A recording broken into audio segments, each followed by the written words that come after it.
Antes da festa da Páscoa, Jesus sabia que tinha chegado a sua hora de passar deste mundo para o Pai. Tendo amado os seus que estavam no mundo, amou-os até o fim. Estavam tomando a ceia. O diabo já tinha posto no coração de Judas, filho de Simão Iscariotes, o propósito de entregar Jesus.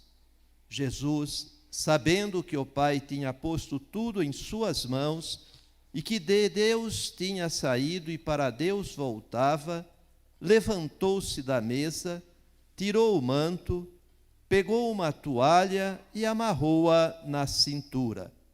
Derramou água numa bacia e começou a lavar os pés dos discípulos, enxugando-os com a toalha com que estava cingido. Chegou a vez de Simão Pedro. Pedro disse: Senhor, tu me lavas os pés? Respondeu Jesus: Agora não entendes o que estou fazendo. Mais tarde compreenderás. Disse-lhe Pedro: Tu nunca me lavarás os pés. Mas Jesus respondeu: Se eu não te lavar, não terás parte comigo. Simão Pedro disse: Senhor, então lava não somente os meus pés, mas também as mãos e a cabeça. Jesus respondeu: Quem já se banhou não precisa lavar senão os pés, porque já está todo limpo.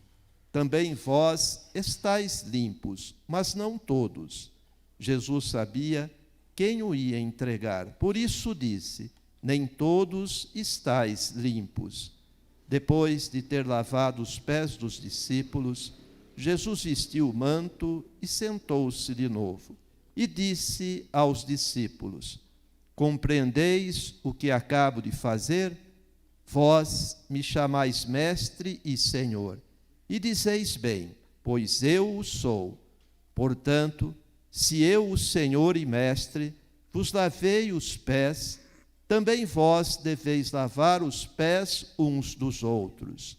Dei-vos o exemplo para que façais a mesma coisa que eu fiz. Palavra da salvação. Glória a vós, Senhor.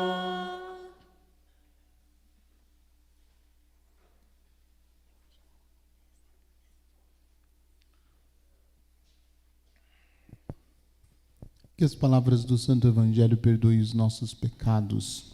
Que assim seja. Podem sentar-se para a nossa meditação. Notem que o padre não disse só um pouquinho. Quinta-feira Santa.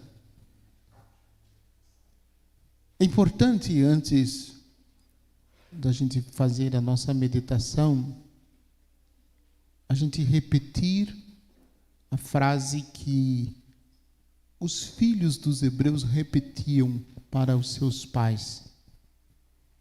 O que está acontecendo nesta noite? Por que esta noite é diferente? O que está acontecendo? Por que esta noite é diferente? Nós celebramos nesta missa 3 realidades que estão interlaçadas entre si. A primeira é a instituição da Eucaristia. O Senhor antecipa, na noite de hoje, o que Ele fará na cruz. O que Ele fará na cruz, na Sexta-feira Santa. Nós vivemos em antecipação o mistério da cruz. O mistério da cruz o mistério da Eucaristia está profundamente unido ao mistério da cruz. Porque o que o Senhor ofereceu na quinta-feira, no dia de hoje, é oferecido ou que ele ofereceu hoje, será oferecido amanhã na cruz. E nós oferecemos no altar da Eucaristia. É a mesma oferta. É a mesma oferta. Num mistério profundo, num mistério significativo da sua presença. E aí tem um detalhe que é bastante significativo e que, a partir da compreensão desse detalhe, se dá a nossa compreensão na Eucaristia. Nós, na Igreja Católica, celebramos 7 sacramentos. Por que não 8? Por que não 6? Por que 7? Nunca ninguém fez essa pergunta? Poderia ser 8, ou poderia ser 6. Por que 7? 7 é o número da perfeição. Na Bíblia, 7 é um número perfeito, é um número completo.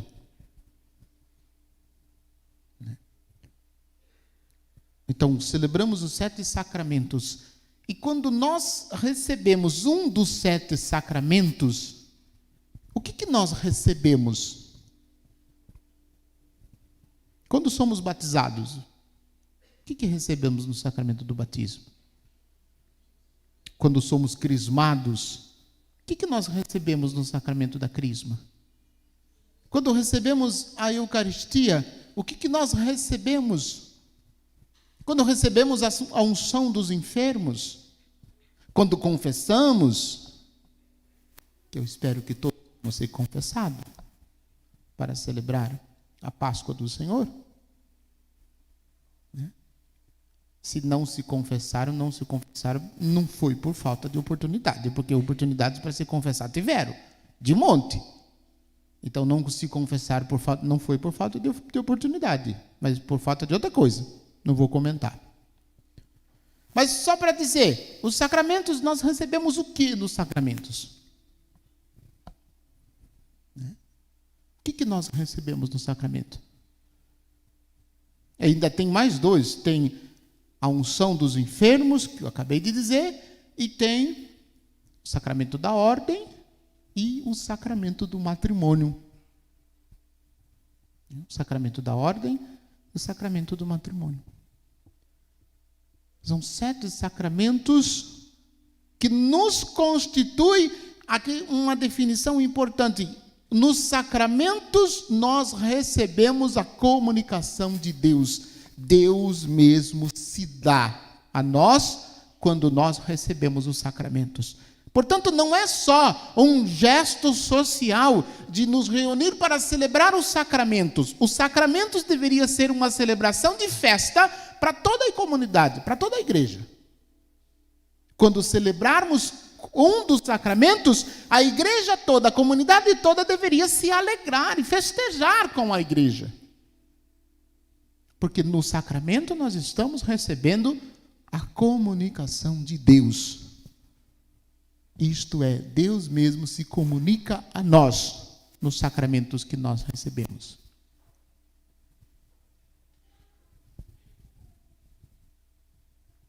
E aí, um detalhe importante. Todos os sacramentos quem celebra é a igreja. Não é o padre sozinho, não é o bispo sozinho, não é o diácono sozinho, não é o papa sozinho. A igreja, em todos os sacramentos é a igreja que celebra. A igreja nos constitui os sacramentos, mas os sacramentos não foram instituídos pela igreja. A igreja nos concede os sacramentos, mas os sacramentos foram instituídos por nosso Senhor Jesus Cristo. E aí eu digo e repito, quando um católico, estou dizendo para católicos, não estou dizendo para outras de outras religiões, estou falando para católico. Quando um católico nega um dos sacramentos da igreja, está negando o próprio Jesus. Não está negando a igreja e não está negando somente o sacramento, mas está negando o próprio Jesus, nosso Senhor, que constituiu os sacramentos. E para a celebração dos sacramentos, uma peça importante, que sem esse não teríamos condições de celebrar o sacramento, que é justamente o sacramento da ordem, na pessoa do padre, instituição do sacerdócio. Hoje também acontece a instituição do sacerdócio. É onde nasceu o nosso sacerdócio, que é constituído como autoridade, que é constituído pelo bispo, que recebeu de um outro bispo, que recebeu de um outro bispo, que recebeu de um outro bispo. Se você voltar ao bispo perguntar, que foi o bispo que ordenou Dom Júlio? Dom Odilo, arcebispo de São Paulo, cardeal.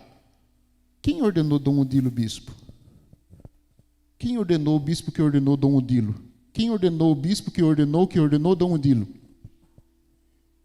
Tá bom, não ficou difícil. Se você voltar perguntando, fazendo essa pergunta, você vai chegar lá num apóstolo. Quem foi que ordenou os apóstolos bispo e deu autoridade para os apóstolos ordenarem padres e ordenarem bispo? Quem foi? Nosso Senhor Jesus Cristo. E nós podemos dizer na noite de hoje. Ele fez isso na noite de hoje, celebrando a ceia com os discípulos. A partir dele, nossa Igreja Católica é constituída de sucessão apostólica. Nenhuma outra igreja tem sucessão apostólica legítima. Tem um punhado de cabeçudo aí que se chama de bispo.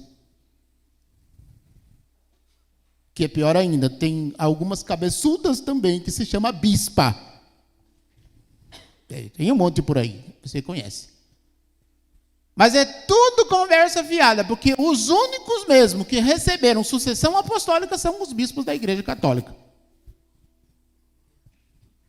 Os outros, não vou dizer o que eu pensei, mas não são bispo.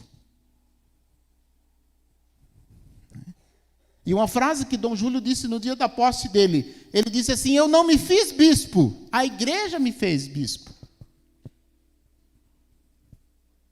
E eu não me fiz padre, a igreja me fez padre. E como sacerdote de Jesus Cristo, constituído por nosso Senhor Jesus Cristo, na minha miséria, na minha pobreza, na minha pequeneza, o mistério que envolve a minha pessoa é muito mais profundo e muito mais significativo do que se parece. De modo que o padre não é igual a vocês. Não é por orgulho nem por vaidade, nem por vanglória, nem para dizer que nós somos melhores do que vocês, não. Mas porque nós recebemos, pela ordenação sacerdotal, um mistério profundo que nos foi concedido somente aos bispos e aos padres, e transmitido pelo bispo, aos diáconos que a igreja escolhe e que a igreja aprova.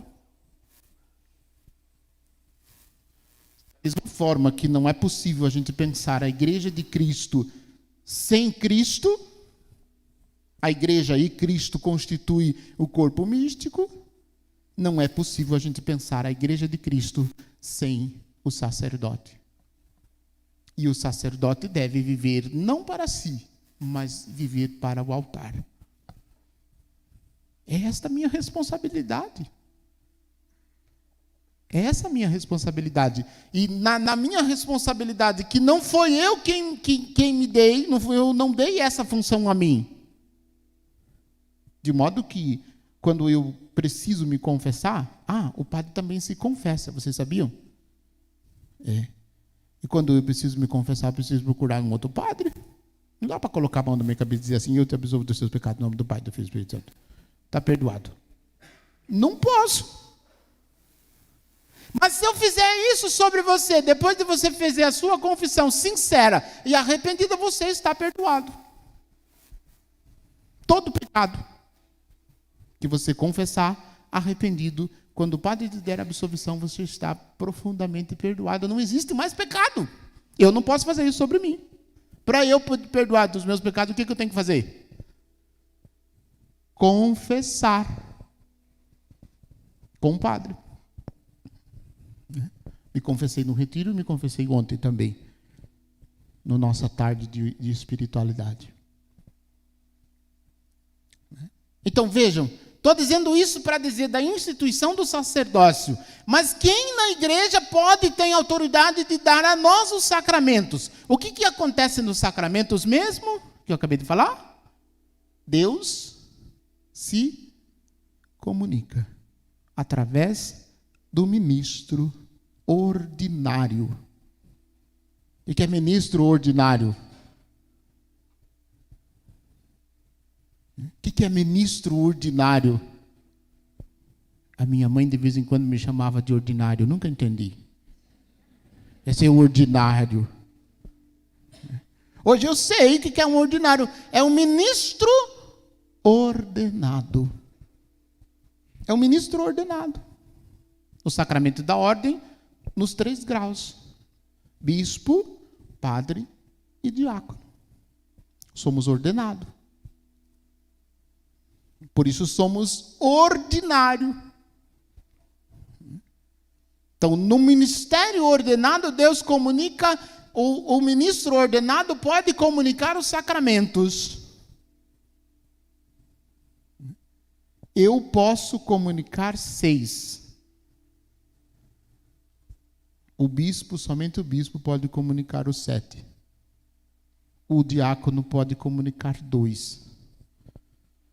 Que é o matrimônio e o batismo. E o padre, matrimônio, o batismo, a confissão, a unção dos enfermos e qualquer outro, a Eucaristia. São 6 que o padre pode. Então, confissão, batismo, Eucaristia, matrimônio, unção dos enfermos e crisma. Crisma eu posso comunicar em uma ocasião que será no Sábado Santo. No Sábado Santo o padre pode crismar. Só no Sábado Santo. Fora do Sábado Santo tem que pedir permissão para o bispo. Se o bispo disser que pode, pode. Se o bispo disser que não pode, não pode. É só o bispo que pode crismar. No caso dos nossos, nós pedimos permissão para o bispo. Nós vamos crismar no Sábado Santo também alguns adultos, né? Alguns adultos que andaram mais devagar no caminho da fé e só buscaram os sacramentos depois de adulto. Então, nós vamos crismar eles.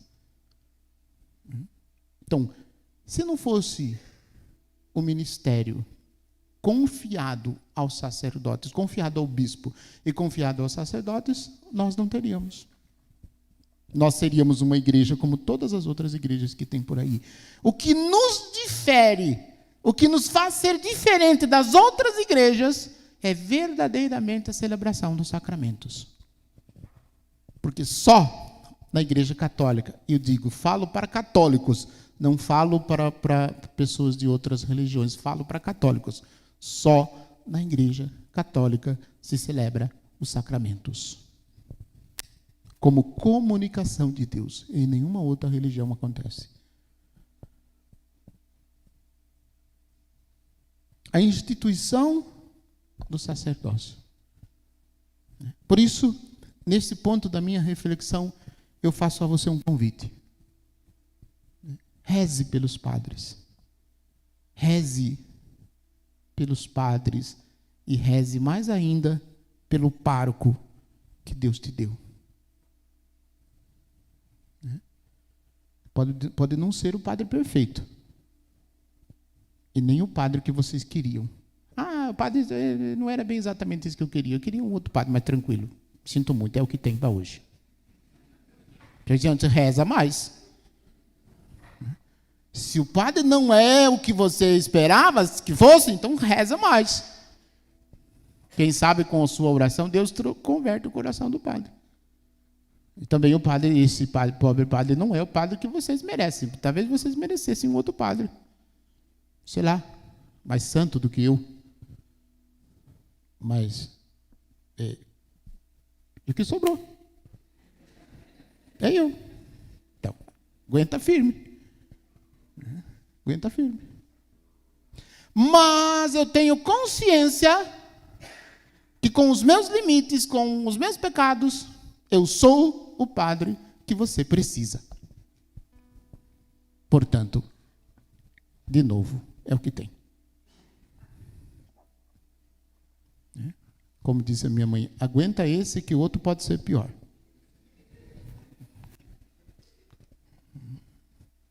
E tudo isso, nosso Senhor nos concedeu. E ao celebrarmos a instituição da Eucaristia, nós celebramos também a instituição do sacerdócio. Jesus, nosso Senhor, criou a nós esta missão.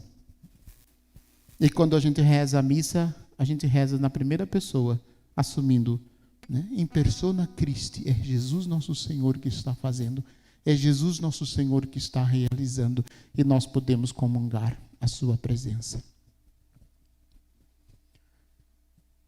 Pronto, cheguei naquilo que eu escrevi. Agora eu vou falar. Até aqui era necessário falar de outra forma. Desejei ardentemente comer convosco a ceia pascal antes de padecer, pois eu vos digo que não mais comerei até o seu pleno cumprimento no reino de Deus. O Senhor se coloca à mesa com os seus discípulos, celebra a Páscoa, faz refeição com eles, a última, antes de sua morte e morte de cruz. Ele nos dá a garantia de que Ele mesmo será o nosso alimento. Na paixão, Ele se oferece. Na missa, Ele é presença real. No reino de Deus, eternamente viveremos nele, se com Ele aqui caminharmos. Qual a importância nós damos para a Santa Missa? Qual a importância você dá para a Santa Missa? Muitos de nós certamente respondemos que a missa para nós é muito importante. Mas nem sempre a gente procura ir na missa todos os dias.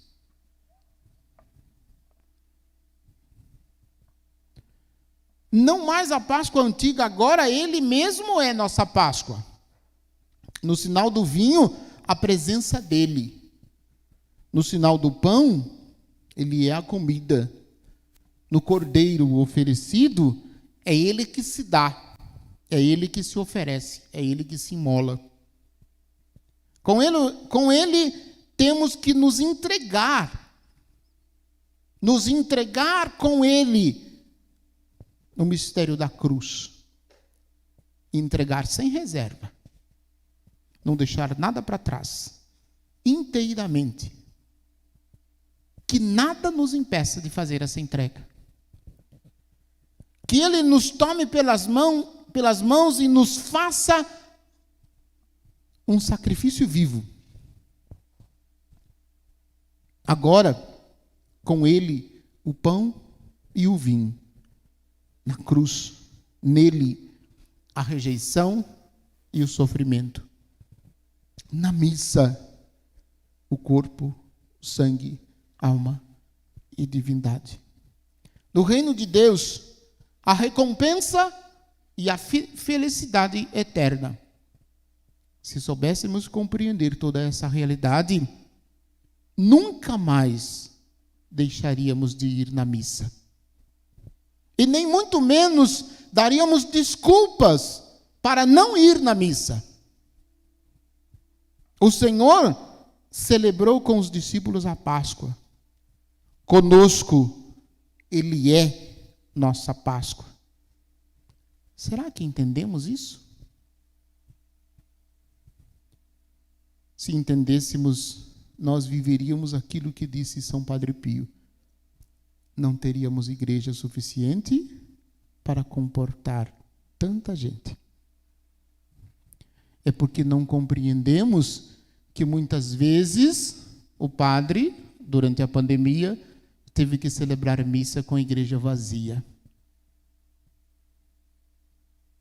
E que dor profunda no meu coração quando eu rezei a primeira missa sem gente na igreja. Dia 20 de março de 2020. Um dia depois de São José. Eu rezava a missa nessa igreja sozinho. a minha missa durou 2 horas, só para mim. Porque a minha voz ecoava nessa igreja vazia e eu não conseguia continuar a missa e não tinha ninguém naquela hora para passar comigo aquele momento. E naquele dia eu rezei e falei para Jesus: Senhor, pode ser que eu cometa um erro, ou pode ser que eu desobedeça alguma ordem, mas deste dia em diante eu não rezo mais missa sozinho. E daquele dia em diante não rezei. Confesso. Não rezei. Quando perguntava: Padre, hoje vai ter missa? Eu dizia: o portão estará aberto. Nunca disse que sim, nunca disse que não. Sempre respondia: o portão está aberto. E quem quis, vivenciou a missa naquele dia. Mas é horrível. Não tem sentido. Falta um pedaço da gente, falta um pedaço do corpo de Cristo. Olhando o texto de São Lucas atentamente, nós percebemos essa realidade nas palavras de nosso Senhor. Tomando o pão, disse: tomai e comei, isto é meu corpo, que é dado por vós. E fez a mesma coisa com o vinho: tomai e bebei, este cálice é a nova aliança do meu sangue, que é derramado por vós. Não é mais pão, não é mais vinho, é Jesus, é Deus.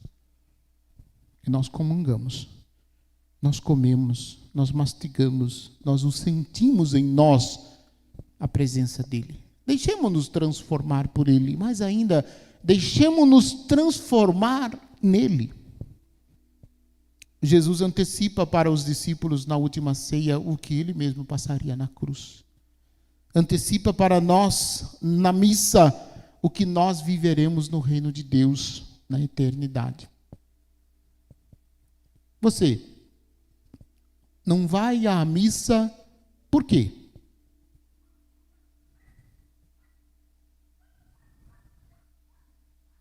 Como saberá o que fazer quando chegar lá no céu? Você não vai à missa por quê? Como saberá o que fazer quando chegar lá no céu? Porque o céu, a missa, diz o Papa João Paulo II, na Eclésia de Eucaristia, é o céu aqui na terra. Continuemos a olhar no mistério da cruz e na instituição da Eucaristia. Além de se dar aos discípulos, entregando-se na cruz e na Eucaristia, nosso Senhor nos ensina uma lição profunda, talvez a mais forte de todas. Antes de passar pelo suplício da cruz, se coloca em atitude de escravo. Somente um escravo dobrava-se para lavar os pés de alguém. Um escravo. E quando digo escravo, estou dizendo alguém que não tem vontade própria, alguém que tem que fazer aquilo que lhe é obrigado, alguém que tem que fazer aquilo que os outros mandam. O Senhor se colocou nessa altura, nessa posição, tornando-se escravo.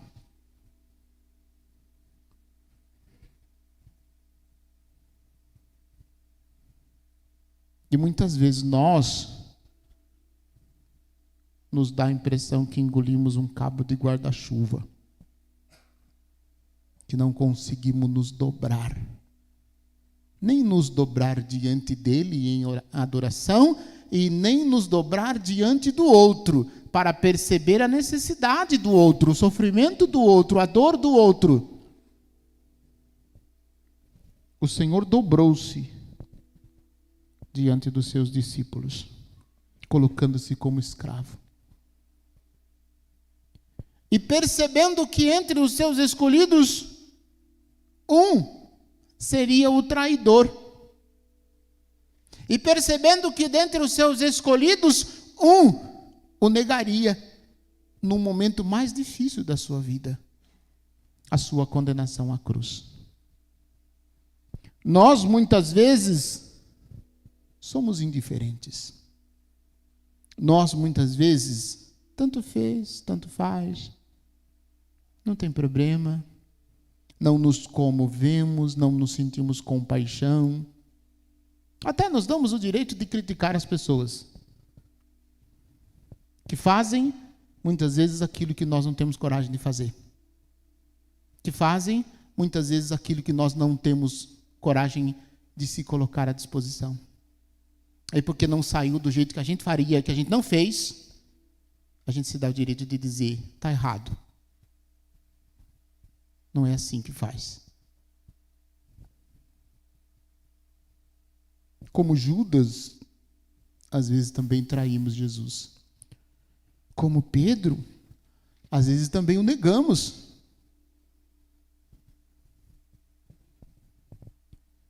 O Senhor, porém, nos purifica como purificou a Pedro. Ele nos serve como serviu aos discípulos.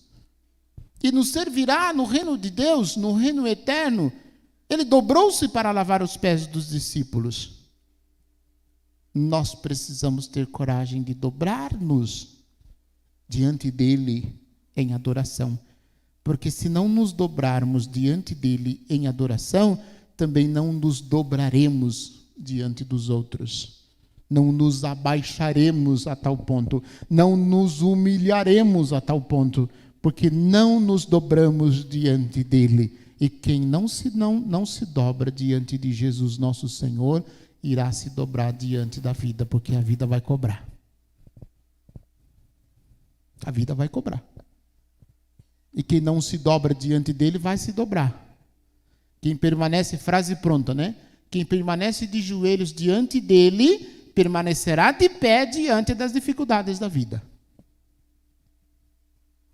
E quem permanece de pé diante dele, terá que se dobrar diante das dificuldades.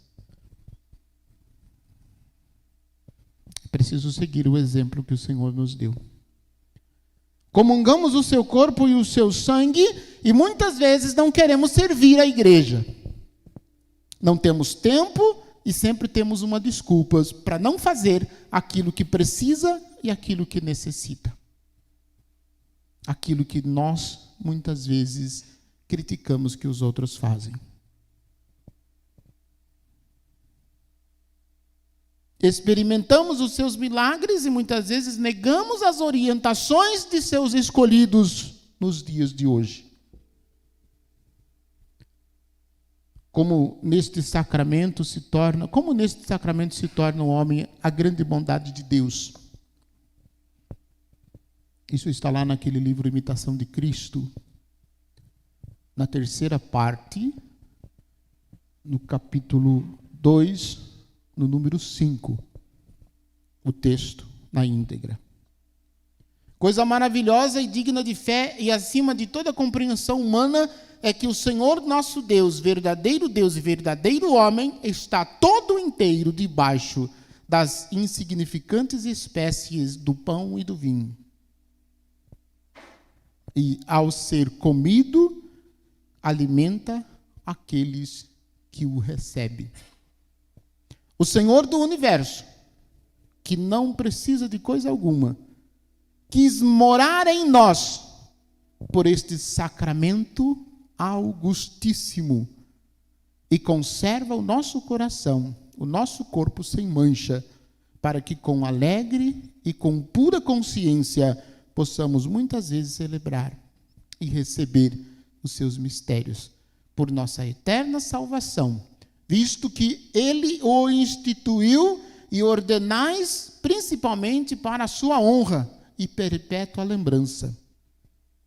Ele concede-nos a graça de conhecê-lo mais profundamente. O pão que alimenta nosso corpo e nossa alma, ele desceu até a nossa pequeneza. Tornou-se alimento de puro sabor, satisfazendo todos os gostos. E agora é o pão dos filhos, e com muita doçura, ele se adapta ao nosso gosto e se torna para nós alimento eterno e espiritual. Mas se nós não tivermos coragem de nos dobrarmos diante dele, não entenderemos o que este sacramento significa na nossa vida. Ele nos deixou uma lição.